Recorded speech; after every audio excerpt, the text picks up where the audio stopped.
감사합니다. 대학부 특강에 불러주셔서 저 영광으로 생각합니다. 오늘 더구나 샬롬지 1800호 나오게 돼서 축하하고 저도 감개가 무량합니다. 저도 역시 대학부 시절이 있었기 때문에 작년에 제가 특강했었는데 대학부 특강하는 거 제가 이제 생각하면서 뭐 신앙생활을 어떻게 해야 된다 이런 거 이제 이렇게 특강 제목을 잡으려니까 이게 조금 잘못 나가니까 설교가 되더라고요. 이게 그쪽으로 가야 될 게 아닌데 뭐 어떻게 보면은 뭐 뻔한 내용을 얘기하는 거라서 그래서 설교는 이게 제 분야가 아니고 우리 강 목사님이 100번 1000번 더 잘하시는 분야인데 이제 그런 얘기하기보다는 대학생들이 실제적으로 어떤 방향을 잡을 수 있는 어떤 그런 게 뭐가 있을까 그렇게 생각을 해서 제목을 억대 연봉자가 되기 위한 3대 비결이다 이렇게 잡았었거든요. 잡으면서 몇 가지 사실은 좀 죄송한 마음이 듭니다. 우리 대학부가 별들이 많으시잖아요. 별님들 한번 손 한번 들어보시겠어요? 이 억대 연봉하고 상관없으신 분들에 대해 항상 이렇게 하셔서 정말 죄송합니다. 그리고 또 여러분들 개인적으로 가지고 있는 철학 중에서 굳이 뭐 내가 인생이 돈이 전부 아니다라고 생각하시고 별로 이렇게 돈하고 상관없는 일을 나는 평생 하고 싶다고 생각하시는 분들 계실 거기 때문에 그런 분들에게 양해를 구합니다. 제가 생각할 때 설교는 강 목사님이 아마 우리 교회 탑3에 들지 않나 생각합니다. 여러분들은 담임 목사님한테 정말 감사하셔야 됩니다. 이렇게 훌륭한 목사님을 대학부 담당으로 보내주신 것에 대해서 대학부 담당 목사님이 확실히 최고인 것 같습니다. 자, 그러면 특강을 시작하도록 하겠습니다. 우리나라의 월급을 받는 근로자, 소위 직장인 2013년도 기준에서 약 1,600만 명 정도 됩니다. 그 중에서 이제 1억 이상의 억대 연봉을 받는 사람이 약 47만 명 정도 되겠습니다. 그러니까 2.9% 정도 됩니다. 2.9%. 근로소득자의 2.9%가 억대 지금 이게 계속 늘어나고 있는 추세입니다. 우리 교회는 어떨까? 궁금하지 않으세요? 우리 교회에도 억대 연봉, 그러니까 억대 연봉이라고 하면 쉽게 얘기하면 11조가 이제 1년에 1,000만 원이 넘는 분들을 일단 우리가 억대 연봉으로 가정하십시다. 실제로 이제 11조라는 게 어떤 분들은 10에 2조를 내시는 분도 있고 또 어떤 분은 10에 뭐 0.5조를 내시는 분도 계실 거기 때문에 반드시 이게 뭐 그거다라고 말할 수는 없겠지만 그냥 편의상 11조 이 얼마 누가 얼마인데 이게 이제 우리 교회에서 대외로 돼 있기 때문에 사실은 알 수가 없습니다. 물론 저는 여러분들을 위해서 특별히 데이터를 좀 조사를 해봤습니다.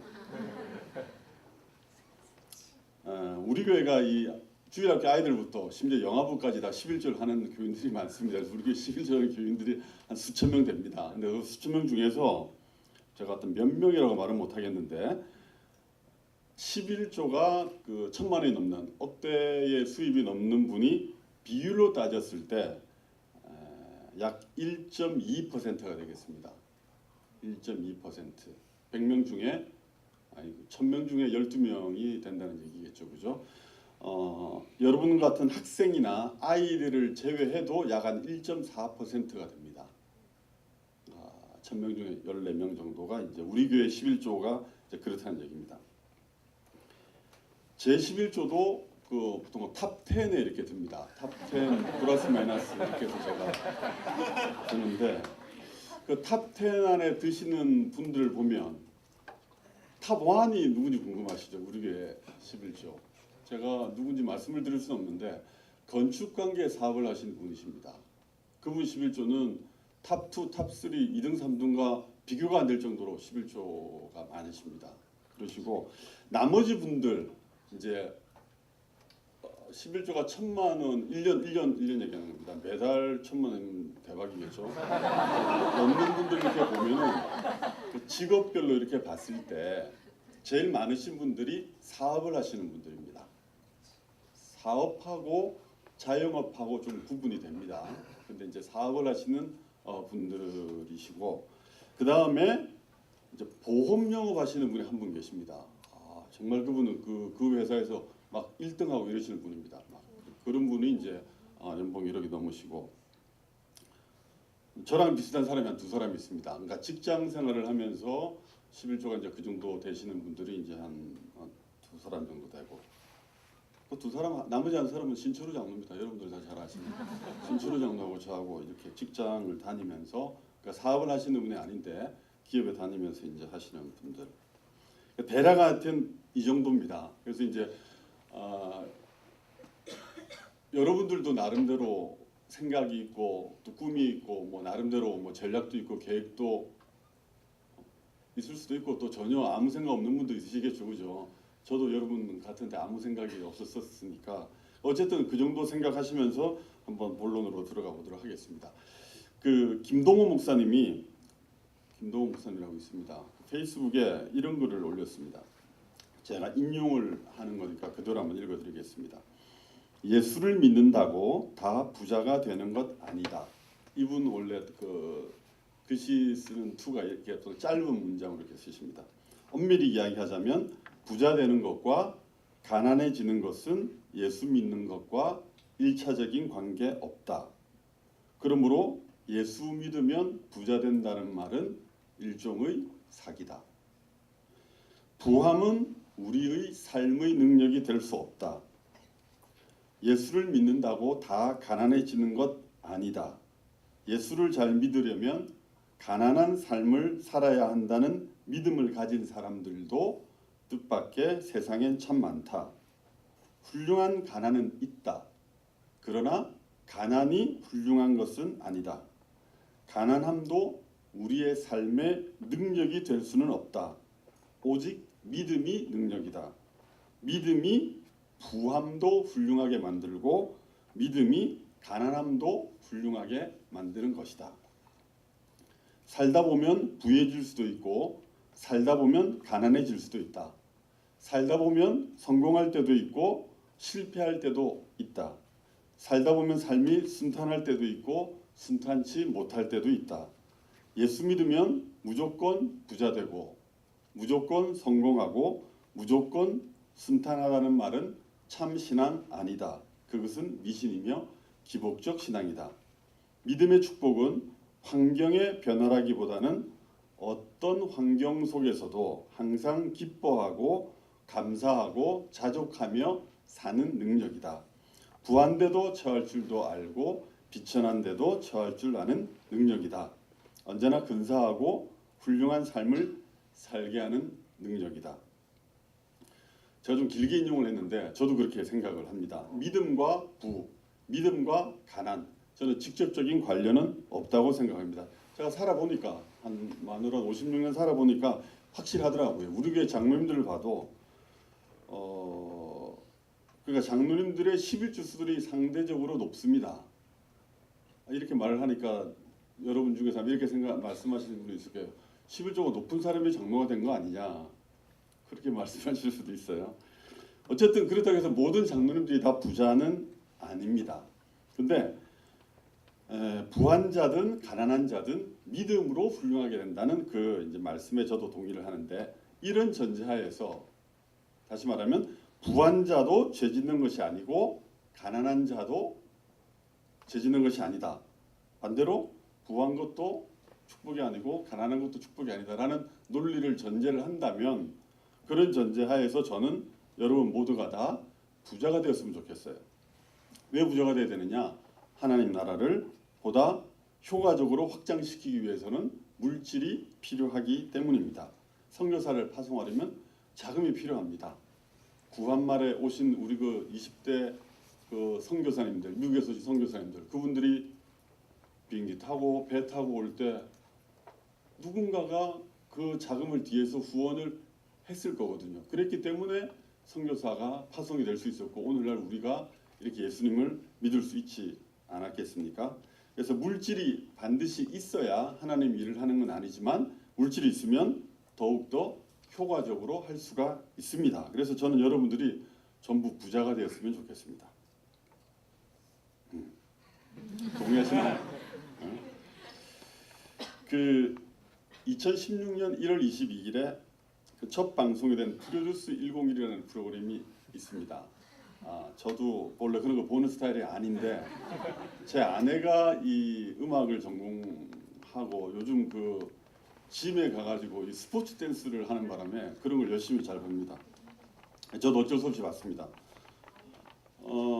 소녀들의 그 퍼포먼스를 A급에서 F급으로 이렇게 분류를 하지 않습니까? 그 다음에 피라미드처럼 이렇게 무대가 되어 있고 1위를 차지한 소녀가 제일 위에 여왕처럼 앉아 있고 쫙 이렇게 F 등급의 소녀들이 연습하는 그 연습실 장면이 나왔습니다. 회색빛 연습실에 회색 티 뒤에다가 F라고 써 있잖아요. 그리고 F 하면서 이렇게 주르륵 해서 이렇게 거울 보니까 전부 크크크크 써 있더라고. 저희들끼리 웃긴다 이게 다 크크크다 우리. 이 사람들의 공통점은 무엇입니까? 잘 못한다는 거죠. 노래도 잘 못하고 박자도 잘 안 맞고 안무도 아름답지도 않고. 근데 그 A 등급의 소녀들이 연습하는 연습실이 화면에 나왔습니다. 벌써 이 노래 색깔이 틀리더라고요. 안무가 쫙쫙 맞고. 그래서 연습실의 그 분위기 자체도 이 A급하고 F급하고는 확실히 구분이 되더라고요. 여러분들은 어떻게 느끼십니까? F 등급의 소녀가 A 등급의 소녀로 연습을 하면 될 수 있을까요?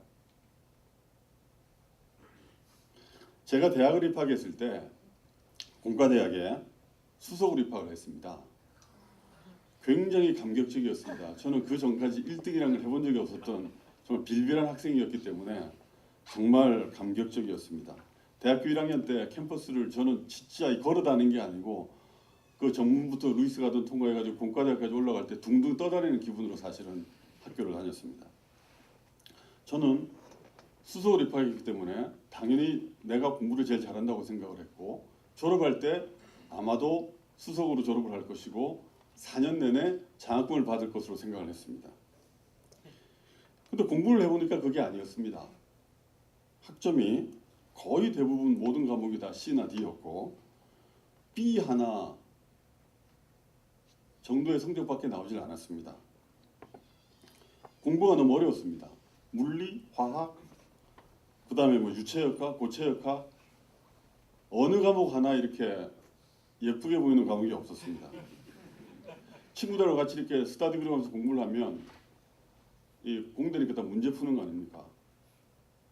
내 친구들은 적어도 나보다 성적이 나쁜 분명히 대학교 입학할 때는 걔네들은 문제를 풀 때 금방 이해를 하고 답이 뭔지 금방 이해를 하고 찾아내는데 저는 답을 봐도 왜 그 답이 나오는지 이해가 안 되더라고요.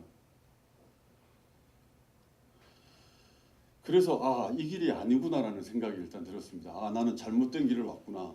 아무 생각 없이 기계공학과라는 것을 들어오게 됐구나라는 생각을 했습니다.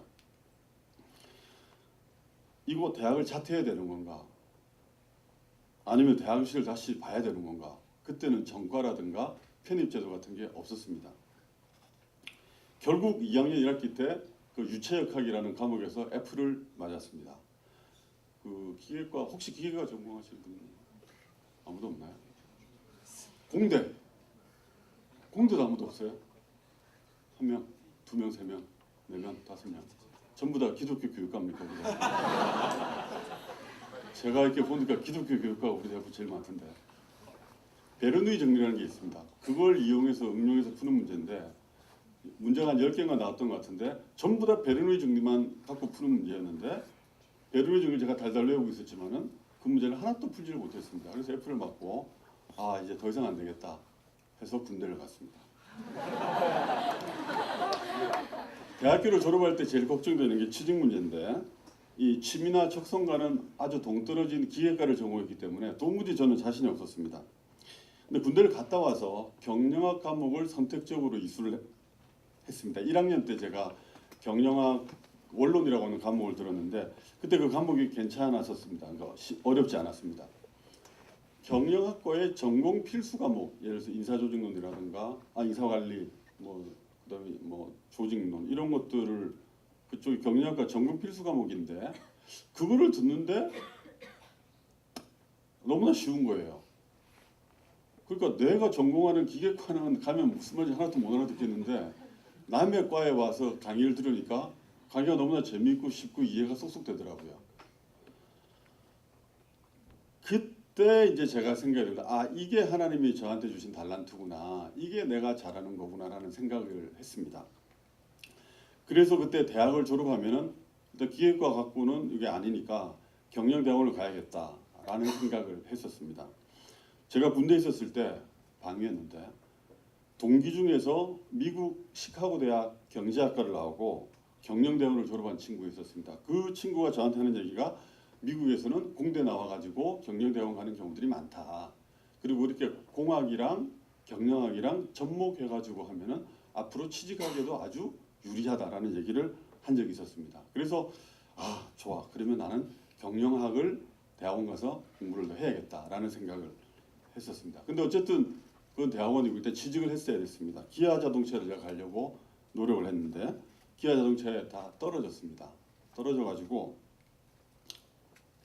처음에 현대그룹 가려고 했다가 떨어지고 기아 자동차 가려고 했다가 떨어지고 아니구나. 기아 자동차를 먼저 가려고 해서 떨어졌고 그다음에 현대 가려고 해서 떨어지고 하여튼 다 떨어졌습니다.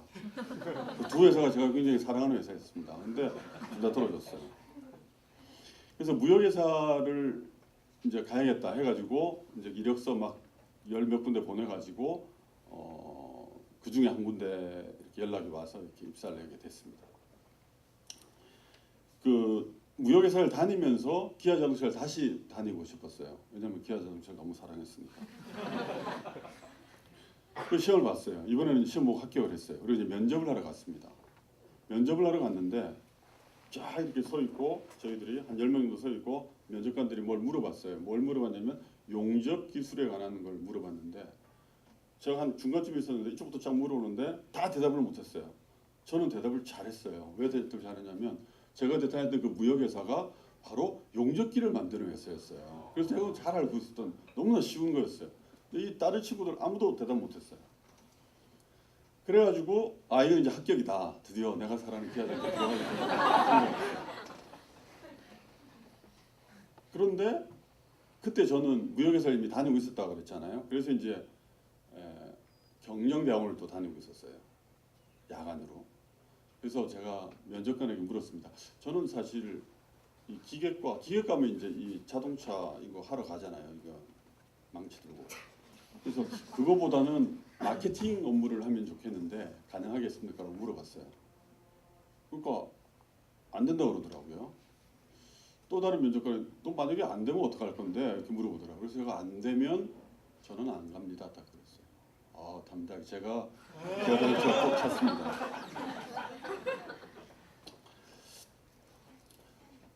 제가 지금 뭘 말하려고 하는지 아시려는 뭐 감이 오는지 모르겠는데 토마스 에디슨이 이런 얘기를 했습니다. 우리가 다 잘 아는 말. 천재는 1%의 영감과 99%의 노력으로 완성된다는 말을 했는데 그 말 뜻은 아무리 머리가 좋아도 열심히 노력 안 하면 안 된다라고 저는 알고 있었습니다. 여러분은 어떻게 알고 있으셨죠?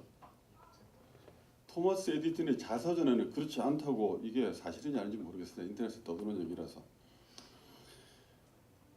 토마스 에디슨의 자서전에는 이렇게 얘기했습니다. 전에 내가 신문 기자에게 취재하면서 1%의 영감이 없으면 99%의 노력은 소용이 없다라고 말을 한 거였다. 다시 헷갈리나요? 1%의 영감이 없으면 그러니까 천재는 1%의 영감과 99%의 노력으로 완성되는데 그 취지는 에디슨이 얘기했던 취지는 1%의 영감이 없으면 99%의 노력은 소용이 없다라는 뜻으로 얘기한 거다. 라고 얘기한 거라고 하거든요. 완전 다른 얘기예요. 그죠?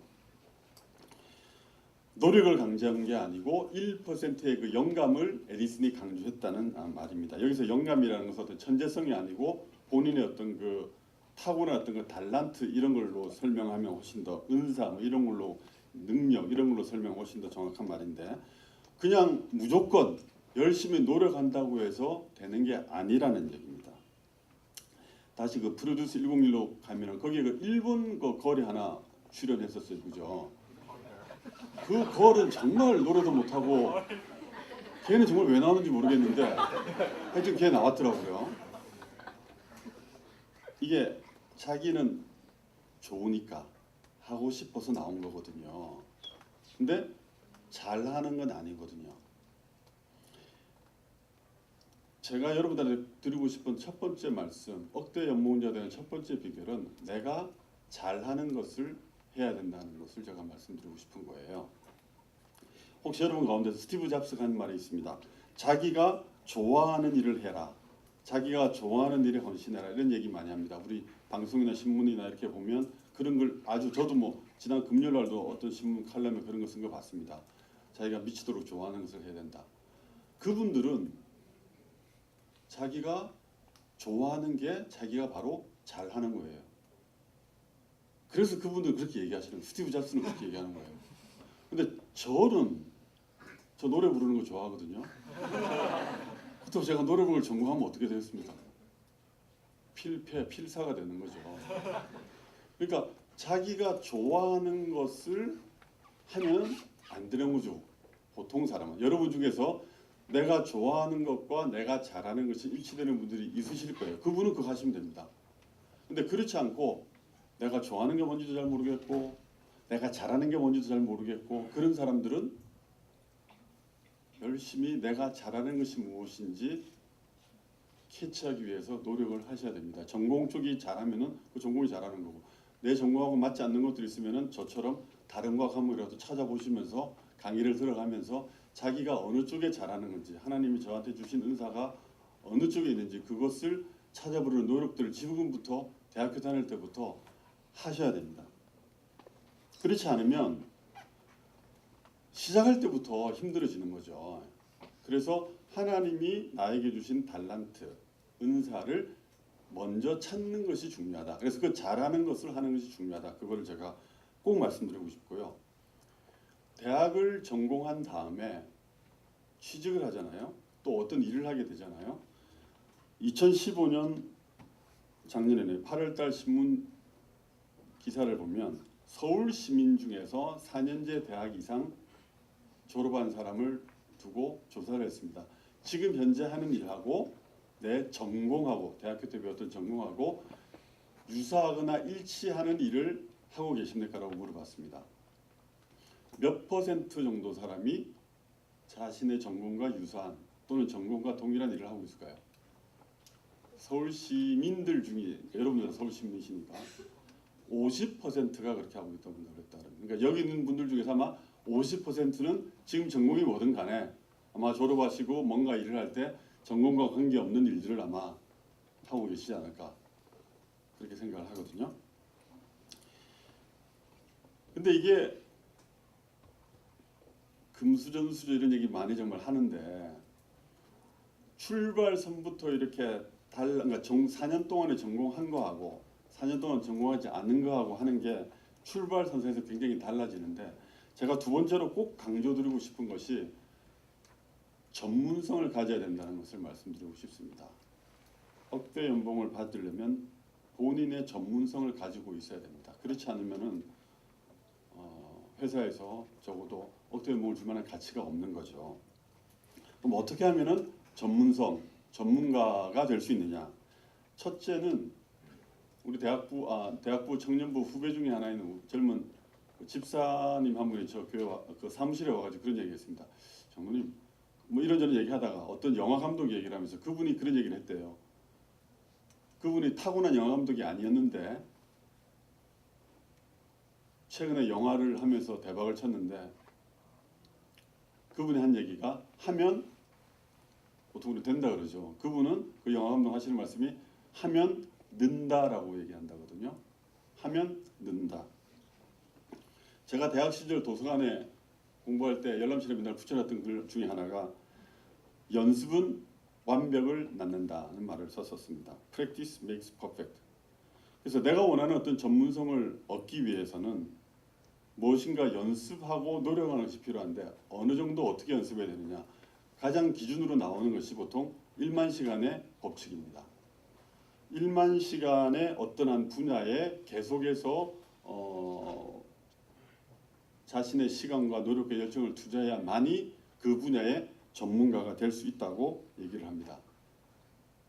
1만 시간이면 꽤 긴 그겁니다. 보통 하루 8시간 기준으로 나누면은 1년에 일하는 거 한 200일 정도 일한다고 보면 거의 한 6년이라고 하는 세월이 필요합니다. 그러니까 전문성을 갖기 위해서 노력해야 된다는 것이 제가 드리고 싶은 말씀인데, 이렇게 전문성을 빨리 확보할 수 있기 위해서는 사실은 코치가 필요합니다. 사부님이 필요합니다. 그 분야에 먼저 전문가가 되어 있는 분들한테 배우는 것이 훨씬 더 효과적으로 빨리 나갈 수가 있습니다.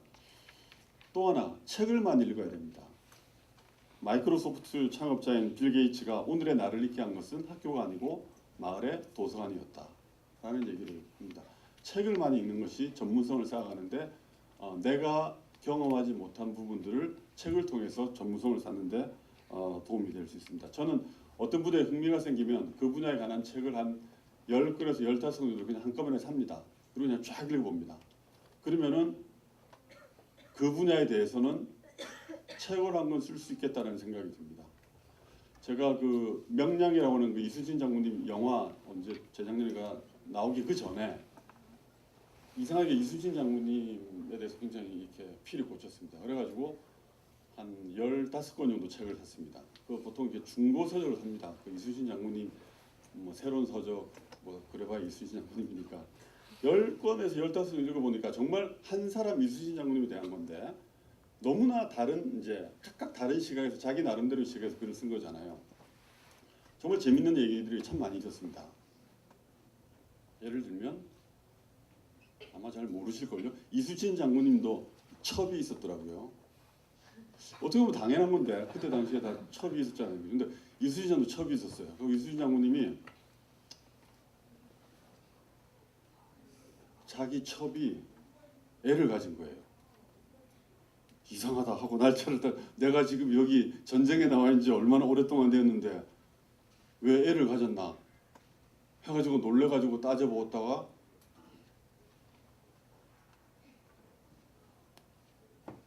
놀라서 깨보니까 꿈이었더라. 참으로 해괴한 꿈이다. 난중일기 이렇게 적혀있습니다.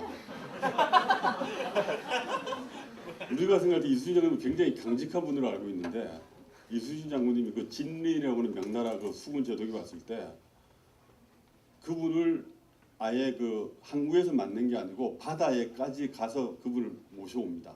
그 명나라 그 원정군을. 그리고 계속 그냥 술판에 잔치판 벌려가지고 그냥 이렇게 해줍니다. 그러니까 진린이라는 그 수군 제독이 굉장히 기분 좋아하죠. 그러니까 완전히 이게 접대를 한 거죠. 우리말로 하면, 요즘 말로 하면은. 그러다가 진린이 맨날 술만 먹고 노니까 조금 미안합니다. 내가 여기 도와주러 왔는데. 그랬더니 이순신 장군이 나 전쟁 안 해도 되냐 그랬더니 이순신 장군이 그 외놈들, 수군들, 외놈들 이 목을 자른 거를 이렇게 한 꾸러미 갖고 왔었어요. 그래가지고 제독님께서 이거를 명나라 황제에게 보내라. 첫 번째 승전보로 보내라. 이미 이순신 장군님이 다 애들 시켜가지고 다 목 잘라갖고 갖고 온 거예요. 그러니까 그냥 진린이 술 펴고 놀고 있다가 그때 당시 머리 하나가 다 전리품이니까 너무너무 이순신 장군을 좋아하죠. 그런 분이더라고요. 그분이 그렇게. 그리고 또 이순신 장군이 시대대로 또 명나라에서 좋은 거 나오면은 그 고관대장들 부인들한테 뭐 이렇게 옷비녀도 선물하고 이런 것도 나옵니다. 아주 이순신 장군이 재밌는 분이더라고요. 중요한 거는 한 분야의 전문성을 가지려면은 그렇게 최소한도 책을 많이 읽는 것이 필요합니다. 그래서 여러분들이 어떤 분야에 관심을 갖든지 간에 그 분야에 관한 많은 책들을 읽으시는 게 좋을 것 같고요. 그 다음에 자신만이 경험한 분야를 SNS, 블로그나 카페나 페이스북이나 어디든 간에 정리해서 올리는 게 굉장히 중요합니다. 자신의 경험을 매뉴얼화하라. 이 굉장히 중요한 얘기인데요. 내가 알고 있는 지식과 내가 알고 있는 경험을 그냥 내버려 두면 그 구슬이 꿰어야 보배가 되는 것처럼 별로 의미가 없는 지식, 단편적인 지식이 될 뿐인데 그것을 블로그가 됐든 카페가 됐든 어디든 간에 여러분의 이름으로 개설을 해서 어떤 분야든 간에 그 분야 쪽으로 해가지고 여러분 스스로 거기서 지식을 이렇게 쌓아 나가시면은 그게 여러분들이 전문 분야를 쌓아가는데 아주 큰 도움이 됩니다. 그리고 그게 나중에 쌓이면 여러분들이 그것으로 책을 출간할 수도 있습니다. 그래서 한 분야의 전문가가 되기로 결심을 했으면 전문가가 된 다음에 하는 게 아니고요.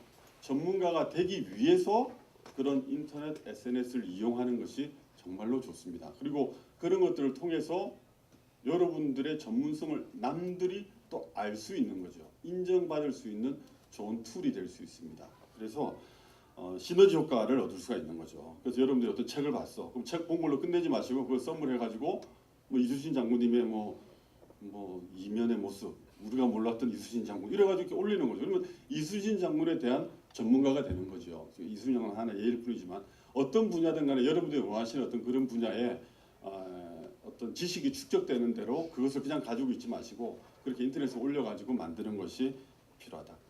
그 다음에 전문성에 있어서 가장 중요한 것은 뭐냐면 한 가지 분야 가지고는 안 됩니다. 요즘은. 이걸 학교에서도 다 복수전공이나 부전공을 하시잖아요. 그죠? 복수전공, 부전공보다도 여러분들이 머릿속에 가지고 계셔야 될 컨셉이 뭐냐면은 융합된 분야에 나만의 분야를 만드는 것이 필요합니다. 저 같은 경우는 이제 저 같은 일을 하는 사람을 뭐라고 부르냐면 세일즈 엔지니어라는 말을 씁니다. 그러니까 세일즈 하면은 영업 마케팅 하는 거 세일즈고 엔지니어라고 하는 거는 이 공학 하는 거 엔지니어. 그래서 저 같은 경우는 세일즈 엔지니어 굉장히 이상적인 사람입니다. 학부에서는 엔지니어였었고 대학원에서는 그리고 또 뭐 박사까지 있고 했으니까 박사는 그냥 후루룩한 겁니다. 근데 어쨌든 그런 어떤 그러니까 두 가지 분야를 융합시키는 것이 굉장히 중요합니다. 어떤 예를 들어서 어떤 엔지니어 발전소에 관한 무슨 엔지니어 있다고 칩시다. 근데 그분이 예를 들어서 재무나 회계를 공부해가지고 어떤 자격을 땄다고 하면은 그분은 발전소 엔지니어면서 그 발전소를 돌려가지고 얻을 수 있는 프로핏이라든가 로스를 계산해낼 수 있는 그런 재무적인 능력을 가지고 있는 거거든요.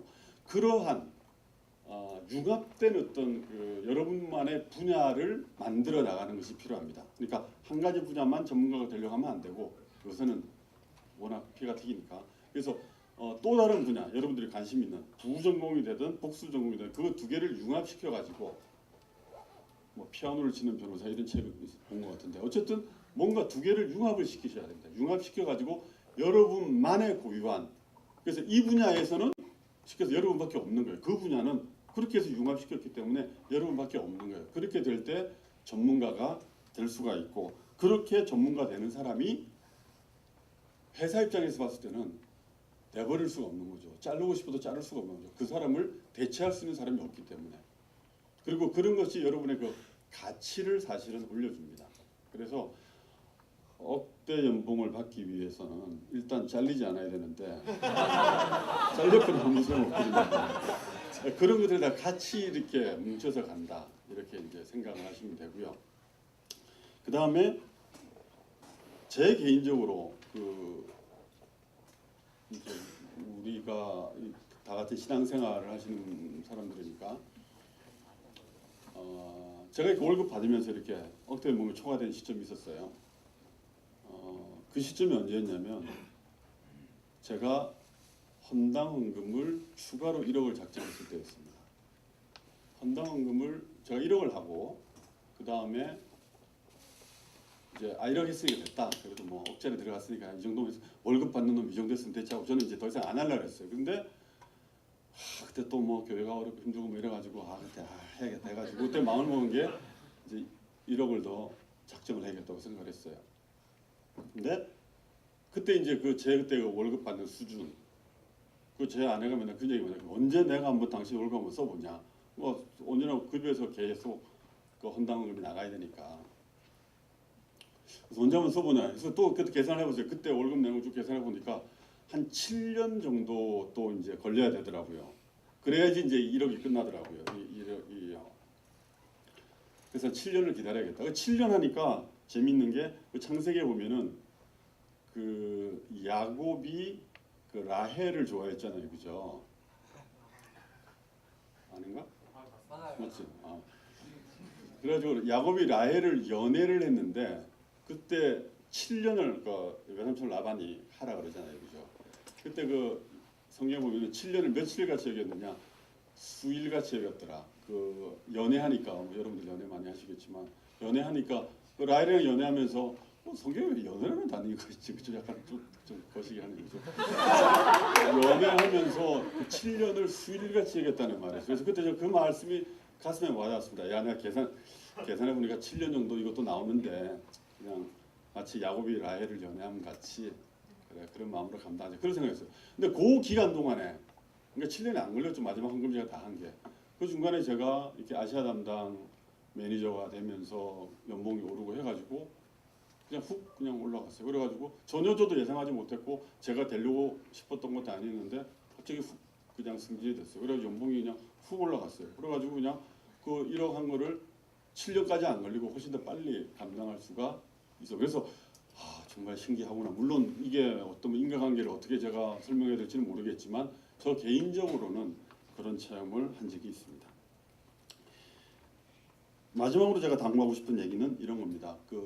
다 아는 얘기지만 윈스턴 처칠이 옥스퍼드 대학 졸업식 축사할 때 never give up, 절대로 포기하지 마라라는 말을 했다고 하는데 제가 꼭 말씀드리고 싶은 게 끝장을 봐야 된다라고 말씀을 드리고 싶어요. 제 주변에서도 어떤 일을 하시는 분이 사업을 하시면 굉장히 잘 된다는 말씀 들어요. 우리 교회에서도 참 잘 되시는 모양이구나. 조금 지나면은 조용해. 뭐지? 다른 거 한대. 응? 그때 그 잘 된다고 그러시지 않으셨나요? 뭐 좀 잘 됐다가 보니까 또 뭐 어려운 게 있어가지고 뭐 해서 또 다른 이쪽이 더 낫다고. 이게 아까 제가 그 전문 분야 얘기를 많이 했지만은 어떤 분야든 간에 자기가 새롭게 시작할 때는 나름대로 비싼 수업료를 냅니다. 여러분들도 대학 다니면서 엄청난 수업료를 내지만 뭘 하나 전문 분야에 들어가서 거기에 전문가가 되려면은 또 전문가가 되지 않으면은 성공을 못 하거든요.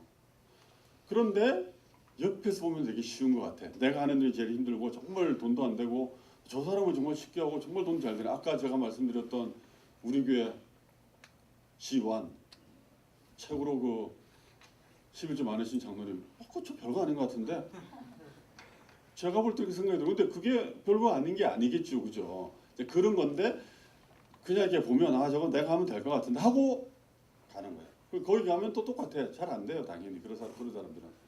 또 웃기고 평생을 그렇게 옮겨서 우리 교회도 있다니까요. 뭐 내가 누군지 뭐 이름을 말씀드릴 수는 없죠.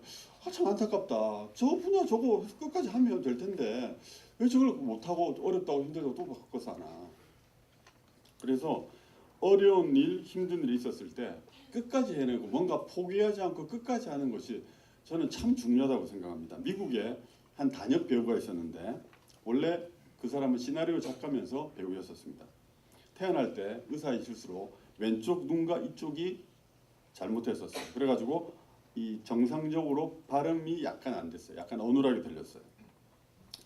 굉장히 가난하게 살았습니다. 배우로서 내세울 만한 게 우디 앨런이 만든 영화 바나나 공화국에 출연을 했는데 지하철 건달 넘버 2로 이제 단역으로 이제 출연을 한 거죠. 그러던 어느 날 75년 그 사람 나이가 30살 됐을 때 그때 TV를 보다가 그 무하마드 알리하고 그 백인 무명 복서 척 웨프너하고 시합하는 걸 보는데 그 알리가 순간적으로 이 척 웨프너의 레프트훅을 맞아가지고 쓰러지는 다운하는 그런 장면을 봅니다. 그때 모두가 다 이제 열광했었던 한 그 찰나의 장면이 있었습니다. 이분이 그 영화를 보면서 정말 저거를 저 TV를 보면서 이거를 정말 영화시키면 좋겠다는 생각을 했어요. 그래서 시나리오를 썼어요. 3일 만에 시나리오를 완성하고 헐리우드에 있는 영화사를 찾아다니면서 자기가 직접 쓴 시나리오를 보여주고 이거를 사라. 그렇지만 조건이 있다. 이 영화에 나오는 주인공은 내가 되면 좋겠다고 그래요. 그랬더니 모든 영화사에서 너는 한 번도 주연을 해보지 않은 사람이니까 리스크가 너무 큰 거죠. 그래서 안 된다. 다 거절을 당했습니다. 얼마나 만에 거절당했냐면 당시에 500명이나 있는 크고 작은 모든 영화사를 쫓아다녔는데 다 거절을 당했고 거절한 숫자로 치다가 무려 1855번이나 거절을 당했습니다. 근데 마침내 한 군데 유나이티드 아티스트라는 영화사에서 돈은 많이 주지 못하겠다. 제작비를 100만 불 범위 내에서 저예산으로 영화를 만들어 봐라는 허락을 받았습니다. 그래서 이 영화 100만 불로 가지고 찍으려고 하니까 제작비 대부분이 그 권투하는 장면에만 들어갔고 제작비가 없어가지고 촬영 자체도 28일 만에 끝내버리고 말았습니다. 그리고 영화가 개봉이 됐습니다. 이 영화가 그해 전 세계적으로 센세이션을 일으키면서 성공을 거두었는데 아카데미 시상식에서 무려 10개 부문의 후보에 올랐고 작품상, 감독상, 편집상을 수상을 해줬습니다. 이 영화의 제목이 바로 로키고 이 배우가 바로 실버스타 스텔론입니다. 그가 중간에 안 된다고 생각하고 포기하고 그냥 하지 않았더라면 아마 로키 1, 2, 3, 4 영화는 영원히 나오지 않을 것이고 실버스타 스텔론도 여전히 무명배우로만 살았을 것입니다.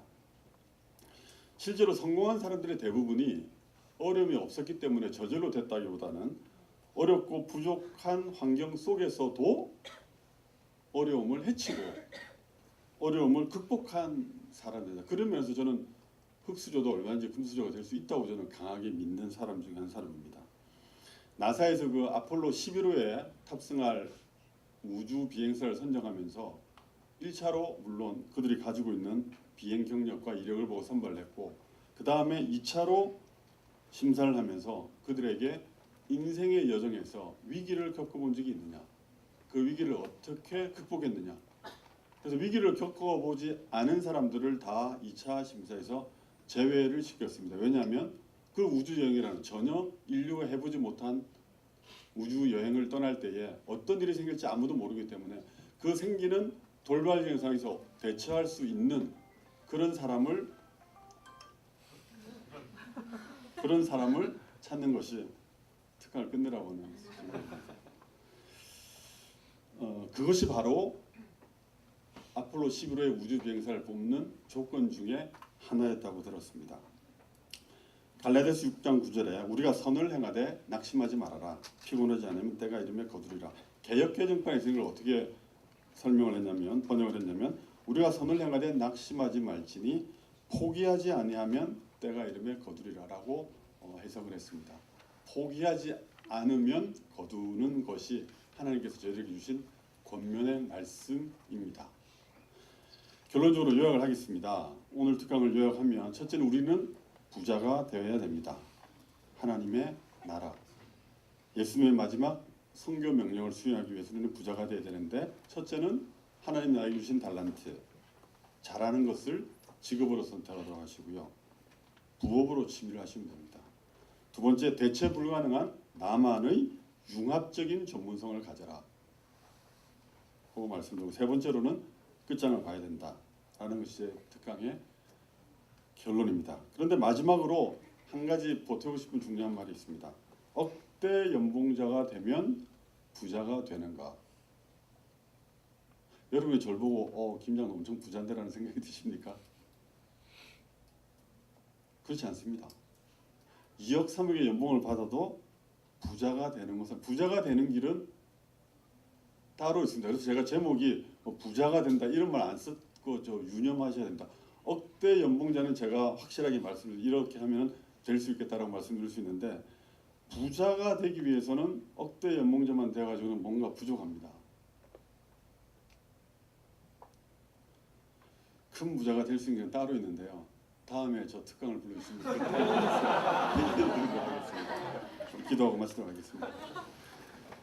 하늘에 계신 아버지 참으로 감사합니다. 우리 대학생들 보면 언제나 소망이 넘치고 우리 대학생들을 통해서 하나님께서 앞으로 이루실 그 큰 일과 그 큰 꿈들을 생각하면 정말 가슴이 벅찹니다. 우리 경량교회가 이들에게 많은 빚을 지고 있습니다. 이들을 통하여 우리 아버지께서 정말 원하시는 대로 사용하여 주시되 참으로 이들을 가운데에서 경량교회 샬롬대학교의 전설들이 나오게 하시고 샬롬대학교의 역사를 만들어 나가는 훌륭한 인물들이 나올 줄로 확실히 믿습니다. 이들에게 주신 달란트를 잘 개발할 수 있도록 지혜와 총명을 주시고 이들이 가지고 있는 그 달란트를 구체화 조직화시켜서 융합적인 사고를 가지며 전문성을 개발하는 자가 되게 하시고 끝까지 끝장을 볼 수 있는 그런 인물들로 삼아주셔서 참으로 모두 다 자기가 하는 분야에서 억대 연봉자가 되고 하나님께 영광을 돌릴 수 있는 우리 대학부 학생들이 될 수 있도록 복의 복을 더하여 주시옵소서. 감사하고 예수님의 이름으로 기도합니다. 감사합니다.